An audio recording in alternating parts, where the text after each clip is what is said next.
So, hello everybody. Today I will start a new league and I'm going to play the list that was made by the player nickname Showtime. He is like very experienced zoo player and I will put the link to his profile on on a goldfish, and then you can see that he do like a lot of 5-0s in leagues and a lot of very good results mm, in more like in challenges and stuff like that. So the list do the 5-0 like in the last league.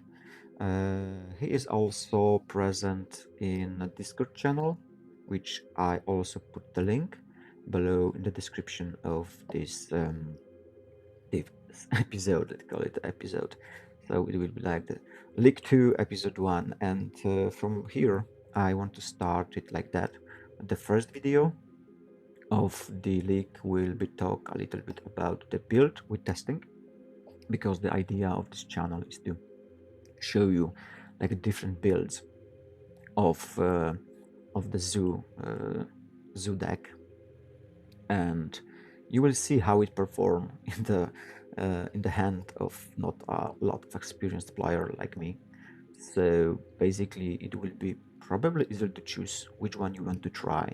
You have like this Riddler Zoo, which I made 3-2, and I'm very happy about this score, and we will see how it go like in this deck. So a little we talk a little bit about this deck and this build made by Showtime.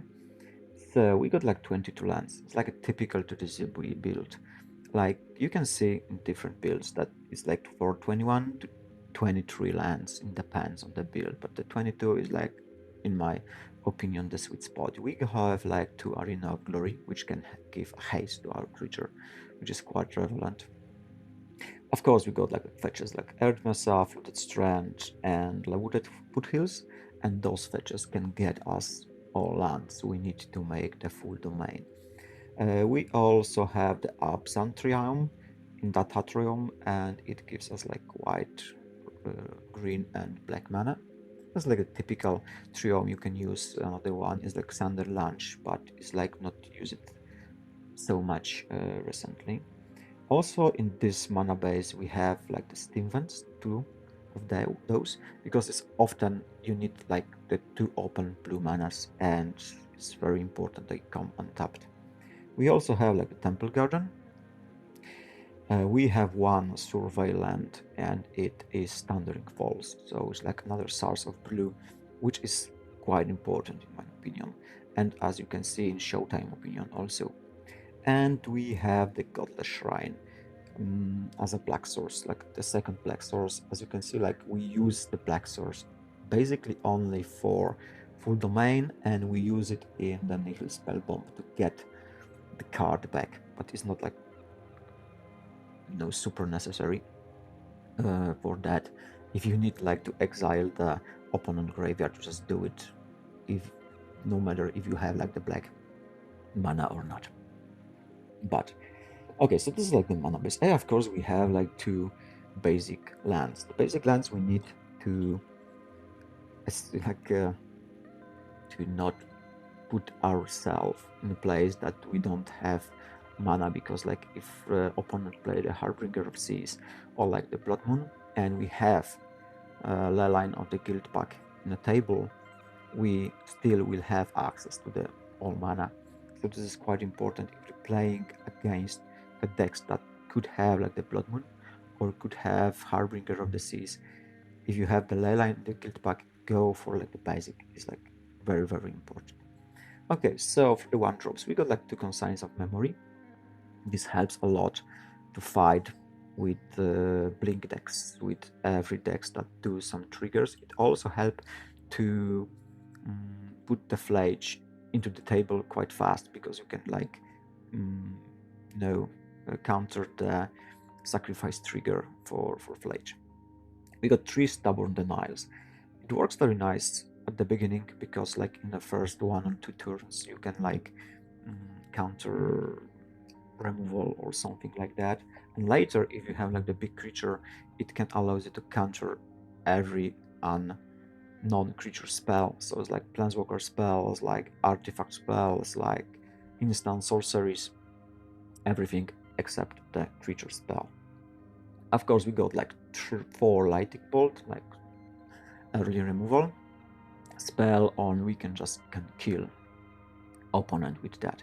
We got 4 Ragavan Nimble Prefer, and Ragavan is very relevant and very important creature in here because it gives us like early pressure and gives us a ramp of mana, so we can play our threats like quite faster. For example, you can imagine that you start with Ragavan turn 1 and go for like a Steam Vents, and then if you get like this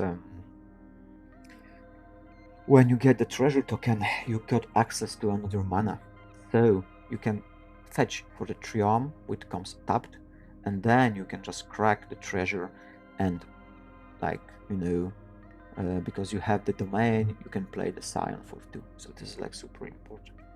We got 3 Doorkeeper Tours, and this is like most interesting part, because Doorkeeper Tool is creature that we can call it like a flex spot, and the flex spot is something that you can exchange, and we play this Doorkeeper Tool in here because there's like a lot of decks that is based on enter the battlefield triggers, like blink decks, and it's important to have it just to shut down those enter the battlefield triggers. So we try this build. 1 Nisha Babbler, and this is something I not fully understand why it is. I need to ask Showtime why he put 1 copy of this big cat into this deck. We will play test it, so maybe we can see how it goes. Of course, Territorial Kavu, we want to have them 5/5 and attack as soon as possible. We got the Wintering Stories. I really like this card because for 3 we get 3 cards in this card. 1 card unless we discard a creature card, and of course Flage is like a creature card, so we can like take the 3 cards and discard Flage, put into the graveyard.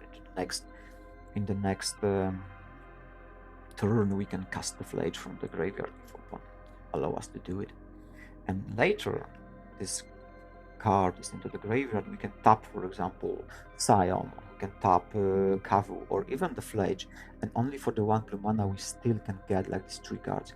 And this is quite important when we in a late game and we run out of gas and this board is stalled, so we can refuel our deck with the new cards. And yeah, this works very nice. It maybe not look like super relevant. It's also the flex spot. You can exchange it. I will show you it in the next videos with different builds. But still, very nice card. It's like worth of playing. And of course, we got like the line of the guild pack to get all the colors. We got the line binding to like one of the best removals. And for these decks, for the 1 mana, we can like basically can exile anything we want. We got Scion, which is like the core of the deck, so it gives our creatures with the line of the guild path like everything. But it's also worth to play it if we don't have the line of the guild path, but we have the domain, because for example Kavu get the first strike and trample, which is like 5/5 first strike trample for 2 mana is like, wow, yeah, it's like overpowered. Okay, for the sideboard is like most flexible thing in this deck. And in here we got like the Wrath of the Skies in the 2 copies. It helps a lot for every deck that puts a lot of different permanents early in the game, like Affinity, like Boros. Even for the Titan, when he played like maybe 2 or 3 amulets, we can destroy it with that. It also destroys the Urza Saga, which is also very relevant. So yeah, this is like card for this. We got Clarion Conqueror, like quite important card for every deck that have like Planeswalkers, all have like activate abilities or something. So this is like very good card in this. We got like 2 consigns to the memory. It's like super important card against like, for example, Eldrazi, like destroys the Eldrazi very well. Mystical Dispute. I like to play the 3 copies, but Showtime want to play 2 of those. Very good counter like all the blue spells. We also have like the 3 Obsidian Chermoth to for fight with the Tron decks. Also, Wear Terror to destroy the enchantments and artifacts, Dumping Sphere to slow down the Tron deck and also slow down the decks that want to play a lot of cards in like one turn, like Storm for example. And of course the Graveyard Hate. In this case, this is the Nihil spell Bomb. Okay, so it's like all about the deck we will be playing, and we will see in the next 5 videos how the league go with the Showtime version of Zoo. Thank you very much.